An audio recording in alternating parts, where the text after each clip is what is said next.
Hey guys, how's it going? Chez back again with another episode of Mission Maracana here on Xbox One. It's of course our road to glory on the World Cup. We're opening some packs in the background now to reward ourselves for getting through to the semi-final in yesterday's episode. And unfortunately, we did lose that game, so we're back to the group stage today. But if you want to get yourself some Ultimate Team coins so you can open packs on the DLC yourself, or perhaps try and get one of those international man of the matches on normal FUT, then check the description. There's a link to futcoinking.com. If you head over there, it's an instant automated service. You get your coins within seconds, and if you use the code CHES CHES at checkout, you'll get yourself an extra 5% off as well. So the opening pack, we actually pulled Ashley Cole, which was decent, although unfortunately we already have players like Jordi Alba to fill in at left back, so he won't be seeing any first team football unfortunately for him. Got Leighton Baines as well, who is better on the game, although I'd still argue Ashley Cole is better IRL than Leighton Baines. And in the third pack we pulled Irby Emanuelson and Astori, but neither of which will see any sort of first team football whatsoever. So we're starting the group stage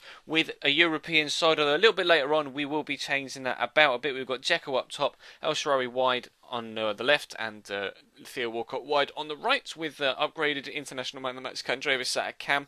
And we come up against a very, very strong side. He's got man of the match Sanchez in there, as well as Lionel Messi, Cavani and Oscar as a front four. Ridiculously strong front four. Arturo Vidal and Ramirez holding. It's got Victor Valdez in goal. Ramos and Hummels, upgraded Hummels I think. He actually got upgraded from 85 to 87 specifically for the World Cup DLC, because of course the ratings in the DLC are actually figured out on international form as opposed to form at club level. So a lot of players have actually gone either up or down with regards to their performances for their national team. But this was actually just such a boring game. It was really, really tight. He had a very, very strong side, as you saw, and we were trying to catch him on the counter attack more often than not because he kept a lot of the ball. And we're going to have a really unfortunate passage of events here. Neuer slips, gives the ball straight back to them, makes a good save to recover, but then Leighton Baines is slow with his clearance, and Cavani just nips in and puts it into the bottom corner. I was really disappointed with that. I told Leighton Baines to clear it, but rather than just clear it in a direction, he turned and then tried to clear it, by which point he'd taken it a step too far, and Cavani was able to step in front and put the ball into the back of the net. And unfortunately, this was probably our best chance. Fantastic feat from Kandreeva to get away from three players, and then that was probably headed for the bottom corner, but unfortunately there was a man in the way and he was offside, and it completely killed the move. And unfortunately we lose our first game 1-0. That really was all that happened in that game. Honestly, it was just absolutely dead. So I tried to change things around for the second game, but we're opening a guaranteed player pack for playing that game. Unfortunately, it's Ranocchia. He's not going to be used. And then, of course, we are opening one pack to quote-unquote reward ourselves for picking up a defeat in that group game. One pack for a defeat, two for a draw, three for a win in the group stage. We actually get Didier Drogba, and he will most definitely go up top should we start to use an African side at any point in this particular series.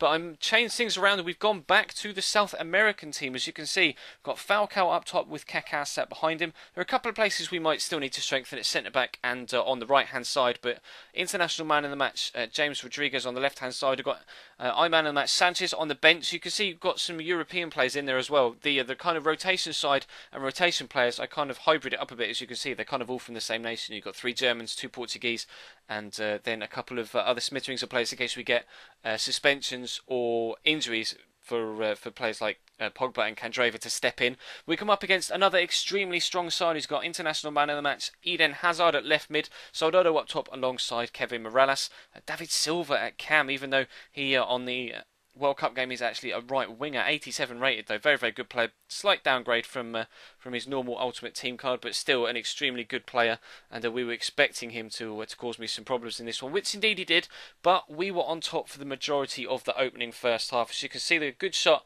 well saved from James Rodriguez. Going to take the corner himself, look for Zuniga on the edge of the box, or Zuniga, I'm not really too sure how to pronounce that. Good first touch, decent shot, well saved, but it bounces only as far as Kaká, who breaks the offside trap and puts us 1-0 up in the 23rd minute. Really pleased for Kaká to get a goal on his debut.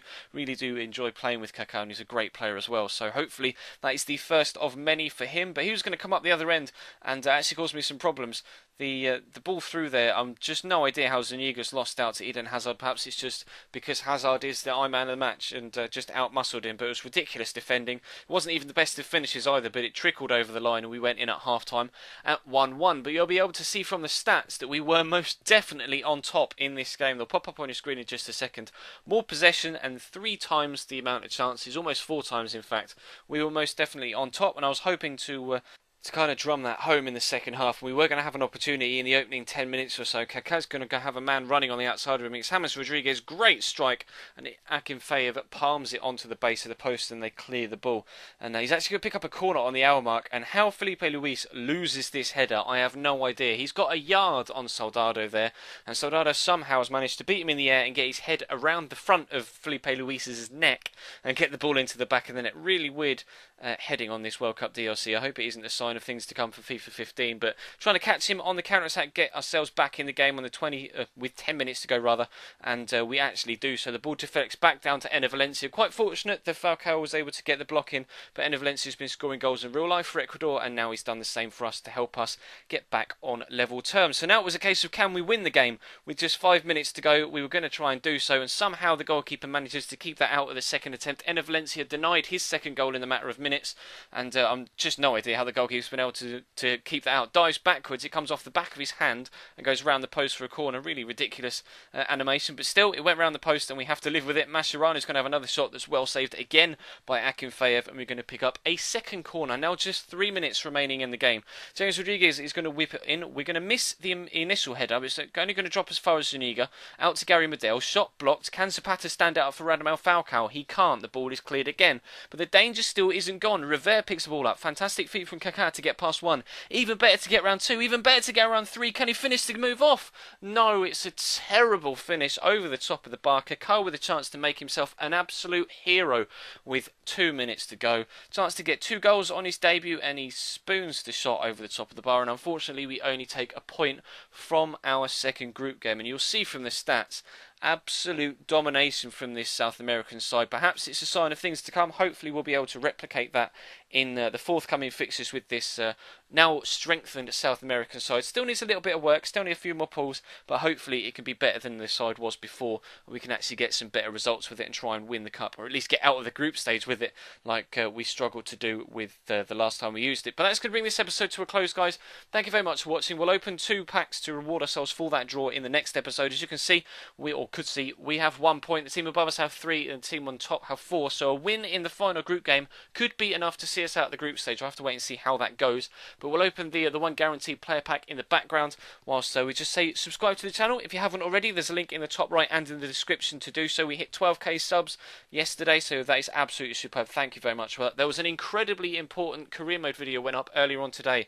I will be pushing that a lot on the channel over the next few days, as on Twitter as well. So if you don't follow me on Twitter, there is a link in the description to do so. At Chesnoy Gaming is the Twitter handle. There's a link in the description to my Instagram as well, and of course a link to FUT Coin King to grab yourself some Ultimate Team coins as well. But as for now, that's all from today. So I'll see you tomorrow with more Chelsea career mode and my player, and I'll see you next time.